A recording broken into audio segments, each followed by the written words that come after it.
ready in 5, 4, 3, 2, start 1. We have liftoff!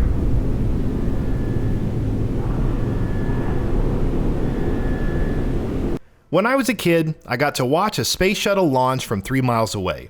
It's the closest you can be. I got to do it a few times, but the one I remember most was a night launch. It was a cold night and the wait was a long one, but you forgot about all that when it happened. It was like watching the sun come up. For as far as you could see, there was light. And then a couple minutes later, the sound hit you. The roar of the shuttle's engines, so impossibly loud and still delayed by the differences between the speed of light and sound. Watching it, hearing it, you'd believe we could accomplish anything. I also remember watching the Space Shuttle Columbia disintegrate on re-entry from my backyard because a piece of insulating foam came off during flight and damaged its left wing. It was a sobering reminder of how dangerous space travel is. Whatever we've achieved, whatever we've managed to build, came at a cost. Challenger, Columbia, Apollo 1. Space is incredible. It's also terrifying. A single mistake can be fatal. Deliver Us the Moon understands that, and captures both the awe and terror of traveling in an empty, airless blackness. The year is 2030, and human society on Earth teeters on the brink of collapse. The planet's natural resources are depleted, and climate change has ravaged what remains. Nearly the entire planet is covered in either desert or ocean.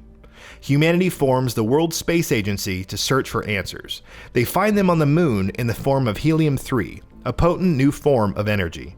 The WSA colonizes the moon in 2032 and begins harvesting it. The resulting energy is transported to Earth by the Microwave Power Transmission, or MPT, a big laser beam that somehow transmits energy via satellite. The whole thing seems a little ridiculous, but it works. Then, in 2054, transmissions from the MPT stop, and contact with the lunar colonies is lost. Unable to mount a rescue mission for lack of resources, the WSA is shut down in 2055. However, a small group of scientists refuse to give up hope and manages to build a rocket ship in an abandoned facility. By 2059, they are ready to launch an astronaut, you, to the moon. Your mission is clear: get MPT back online and figure out what happened to the colonies. Your first task is to launch your rocket. Despite the importance of your mission, you're alone, save for the voices of the scientists telling you what to do via radio. You'll turn off the fuel pumps, find access codes to open doors, fix things that break, or figure out how to get around them, and collect bits of history scattered throughout the world that tell you what's going on. And finally, launch the rocket itself. This sets the tone for most of the game. Deliver Us the Moon is largely a game about exploration and fixing the problems that crop up as you try to progress. There's no one else on the mission, so everything is up to you. Once you get to the moon, you gain access to a small robot named ASE. ASE is exceptionally useful. It can go into small spaces like air ducts that you can't, work switches that open doors or turn things off and on, replay holograms recorded by the moon's previous inhabitants, and even scout out areas for you, alerting you to potential threats before they put your astronaut at risk. When you're not controlling ASE, it'll follow you around, providing an extra light source unless you maneuver it somewhere far away from you, in which case he will stay there. ASE is a helpful little robot, and it has enough of a personality to be endearing, but its presence doesn't change the fact that you're utterly alone, a fact that Deliver Us the Moon drives home early and often. Exploring environments often feels like walking through a tomb. You'll see remnants of the people that lived in these lunar colonies. Discarded magazines, notes, data pads, food, and little personal touches like art or communal spaces. One of my favorites was a small voting booth to determine what film was going to be shown for movie night. These places feel lived in, even if they are crumbling from disuse. The game does most of its storytelling through its environment, and all of the usual suspects are here. Audio logs, emails, notes, schematics for parts of the station, discarded items you can scan for info, etc., and most of it is pretty effective. The best part of Deliver Us the Moon's story isn't its science, which is often hand-waved to allow the developers to tell the story they want, see the MPT launching a rocket by yourself. Hell, there are even bits of the larger plot that don't make logistical sense. But the human stuff here works, and you care about the characters whose stories you discover even though you never meet them, whether they're scientists struggling with family relationships or the original group that got sent to fix the MPT and failed. Developer Kyoken never loses sight of the people at the center of this story, and when the emotional points hit, and several of them do, it's because of that. Where the game struggles most is its gameplay. There are several excellent moments: launching your rocket, docking with the space station, driving a moon rover, exploring areas while managing a limited oxygen supply. Aside from the hologram recordings, which is a novel way to deliver cinematics, you've seen all of the gameplay storytelling techniques and the gameplay elements they allow for before. Locked out of a room? Guess you'd better find a code, which is naturally written down on a sticky note somewhere. Can't reach somewhere? You'd better move something to jump on or send ASE through a duct. These are common tropes, but they can get a bit old when they're repeated ad nauseum, which Deliver Us the Moon tends to do. By far, the worst part of the game is the need to power everything. It makes sense. Things need power, and the colonies are running on fumes, but having to transport so many portable batteries is tiresome, especially when you have to use one to power another area so you can get yet another battery. The other major problem is how often things break. Again, this makes sense. These places have been abandoned for several years and stuff breaks even when it's well maintained. You wouldn't stick a car in a garage for 5 years and expect it to run.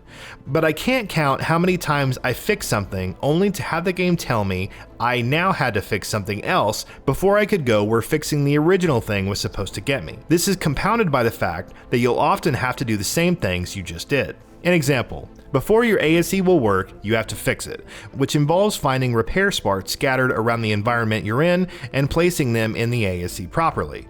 The first time, that was fine, and even fun. But when I finished, the game informed me that I also needed to fix something else, which involved, you guessed it, finding more repair parts scattered around the same environment and placing them in the ASE. I didn't even get to go to a new area. The game pulls this trick often enough that it's no longer novel, and whatever surprise there is the first few times wears off quickly. And don't get me started on how many times fixing one thing broke something else. Often there are plot reasons for this, and many of them end up being very clever, but still. That said, the game does vary things up. While you mostly play in third person, one segment, which you spend in 0G, is in first person, and is quite different from the rest of the game. It's a nice change of pace, and contains a few of the most memorable moments. The only issue is that you often feel like you're controlling a camera, not a full body, which is a bit distracting. But overall, it works well, and since it's only used once, it doesn't wear out its welcome. If I sound harsh about my time with Deliver Us the Moon, I don't mean to. I genuinely enjoyed the game's story, despite some of the leaps of logistical logic, and many of the levels are very good, especially the later ones. At its best, the game is a lonely, melancholy adventure where every little success feels like a hard-earned victory. This is buoyed by the excellent visual design and stellar soundtrack, which alternates between foreboding, lonely, beautiful, and triumphant. The storytelling was good enough that I went out of my way to collect everything, and the ending is both surprising and touching. The bits that don't work only stand out because so much of it works so well. The game has a few technical errors, sometimes textures don't load properly, and the game freaked out so badly during a pivotal emotional moment that I could barely tell what was going on. Sure, there's some annoying gameplay segments. None of this is particularly new, and one big reveal about a character's identity works on an awful lot of coincidences, but when Deliver Us the Moon works, it soars. It's the most basic moments: figuring out a puzzle, finding an oxygen canister just as your air is about to run out, driving your lunar rover across the moon's surface, or launching your rocket. They are what will keep you going, and believe me, they're more than worth it. Deliver Us the Moon isn't a long game. It has 6 levels that you can return to at chapter select once you finish them, and you'll finish it in 6 to 8 hours if you want to find everything. The game sets itself up for a possible sequel, which I hope we'll get, while functioning as a standalone game that ends very well. For all its promise, which is substantial, Deliver Us the Moon isn't perfect. Like our history of space travel, the game has its moments of triumph and failure, though the stakes here are thankfully much lower. But at its best, it reminds us why we dare to look at the stars and dream about what's out there. Kyoken is fascinated with space, and that love shines through this game. But it never overshadows the studio's love for its characters. The universe is vast, and all we know is on this little blue marble. In the end, we're all we've got. Deliver Us the Moon has its eyes on the stars, but it never forgets that its heart is the people traveling them. And in the end, that is its greatest triumph. And that wraps it up. If you like what we are doing, please consider subscribing to our channel, and don't forget to switch on the bell notification icon. That way you will never miss out on any of our videos.